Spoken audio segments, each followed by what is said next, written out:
আজ আপনাদের সঙ্গে শেয়ার করব আরেকটি নতুন রেসিপি। আজ আমি বানাবো স্যান্ডউইচ, পনির ভেজ স্যান্ডউইচ বানাবো। চলুন রেসিপি স্টার্ট করি। এখানে আমি কি নিচ্ছি দেখুন।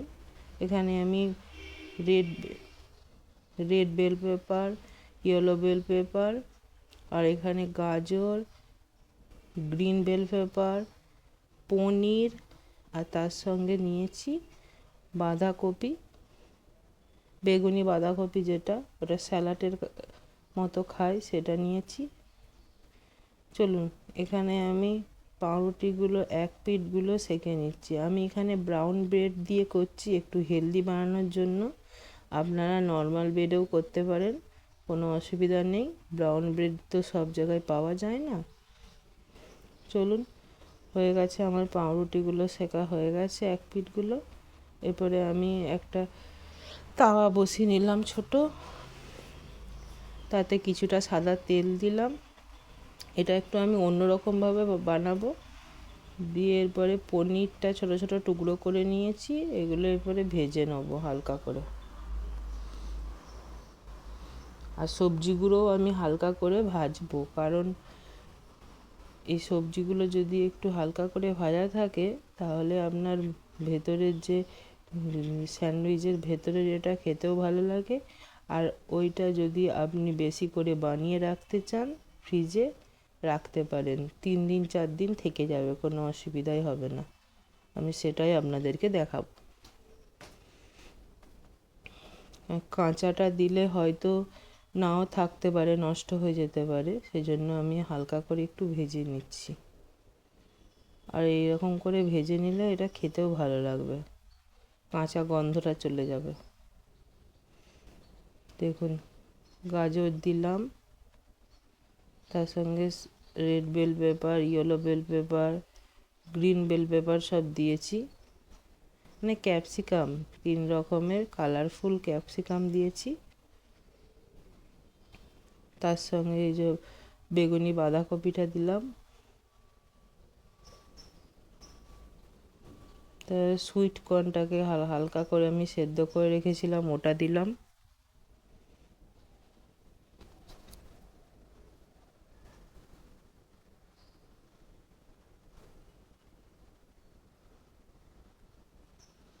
এইগুলো হালকা করে আমি একটু ভেজে নেব। দেখুন হালকা করে ভাজা হয়ে গেছে। 3-4 মিনিট ভাজলেই হবে। এরপরে আমি একসঙ্গে সব নিয়ে নিচ্ছি। আমি একটু বেশি বানাচ্ছি কারণ আমি একটু স্টোর করে রাখবো ফ্রিজেতে। এটা অল্প একটু পেঁয়াজ দিলাম একটা। এখানে অরিগ্যানো দিয়ে দিচ্ছি 2 চামচ। 2 চামচ চিলি ফ্লেক্স দিলাম। এখানে 1/2 চামচের একটু বেশি লবণ দিলাম। দিয়ে এটাকে আগে ভালো করে মিশিয়ে নিই।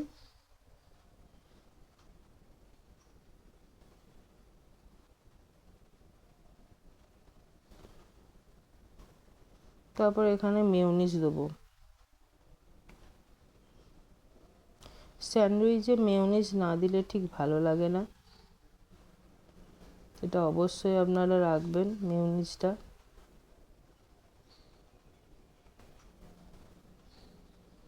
দেখুন আমি এতটা মেয়োনিজ নিয়েছি, দিয়ে ভালো করে এটা মিশিয়ে নেব।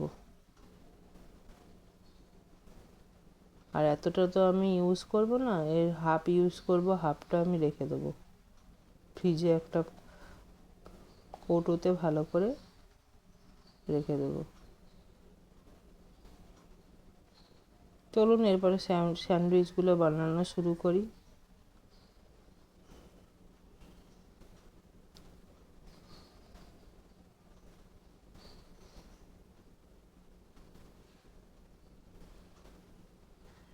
এরকম করে একটা করে স্লাইস নেবেন, তার ভেতরে এরকম দিয়ে দেবেন মিউনিজের আর ভেজিটেবিল পনির দিয়ে মিক্সারটা দিয়ে এরকম করে আর একটা দিয়ে চাপা দিয়ে দেবেন, ব্যাস। আর কিছুই নয়, খুবই সহজ বানানো, আর এটা খুবই হেলদি। এখানে খুব একটা বেশি কিছু দেওয়া হয়নি, দেখতেই পাচ্ছেন। আর এটা আপনারা বাচ্চাদেরকে টিফিনেও দিতে পারেন। সেখানে আপনারা লঙ্কাটা একটু কম দেবেন, চিলি ফ্লেক্সটা একটু কম দিয়ে দেবেন, দিয়ে এরকম করে বাচ্চাদেরকে বানিয়ে দিতে পারেন।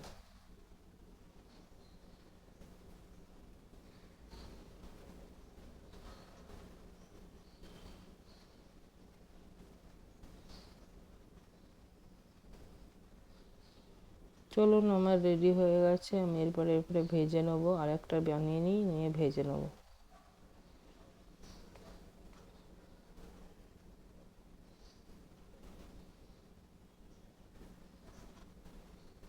ভীষণই সহজ এই স্যান্ডউইচটা বানানো, কোনো ব্যাপার নেই, সবাই বানাতে পারবে। একটু একটু ভালো করে দেখলেই সবাই পারবে বানাতে।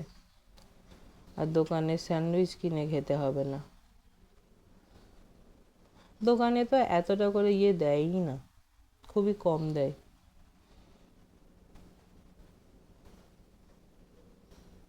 আমার হাজব্যান্ড একবার নিয়ে এসেছিল,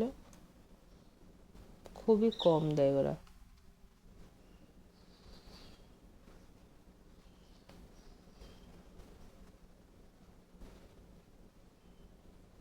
এটাতে আমি বানাবো, এরকম কিনতে পাওয়া যায়। এটাতে করলে কি হয়, স্যান্ডউইচটা ভালোভাবে চেপে বসে যায় আর কাট হয়ে যায় একটা, আপনাকে আর আলাদা করে কাটতে হবে না। একটু বাটার দিয়ে দিলাম।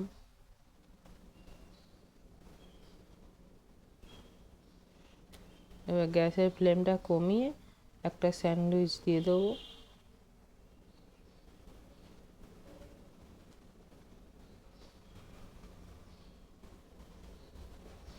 ব্যাস, এবারে আটকে দিলাম, দিয়ে এপিট ওপিট ভালো করে গ্যাসের সেঁকে নেবো, তাহলেই এটা কমপ্লিট হয়ে যাবে।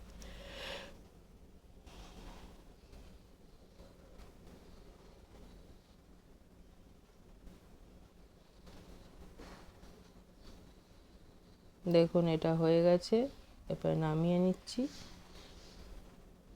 সেম এরকম করে বানাবেন।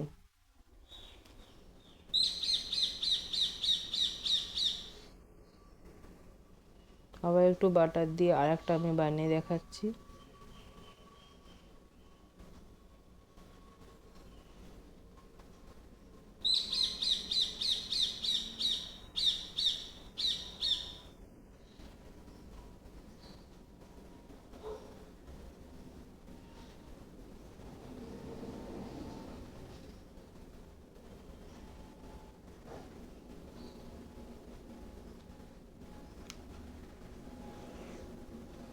সেমভাবে আর একটা বানাচ্ছি।